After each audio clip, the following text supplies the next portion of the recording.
A crime analysis report from the National Police Service shows that rape, robbery and murder cases shot up this year.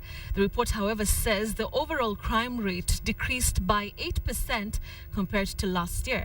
And as KTN's Patrick Amimo reports, Kajiado, Laikipia and Kwale are reported to be the safest counties in the country.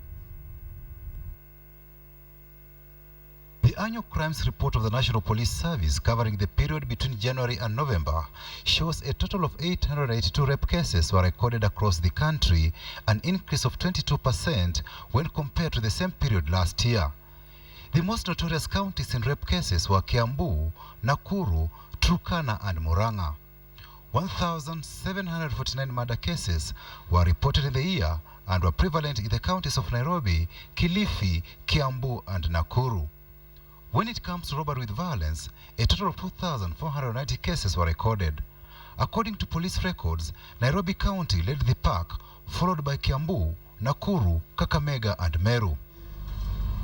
The police report indicates that this year recorded a decrease in crimes related to general stealing, burglary, housebreaking and defilement. The police also faced the challenge of dealing with organized crimes.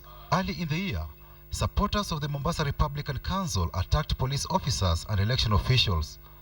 19 people were killed during the attacks, among them 11 police officers. 118 MRC supporters were arrested and arraigned in court. Incidents of kidnappings were largely experienced in the months of June to October, especially in central Kenya and Nairobi region, with abductors demanding ransom in most cases. Mbakumi model is a good concept that members of our society must embrace at all times.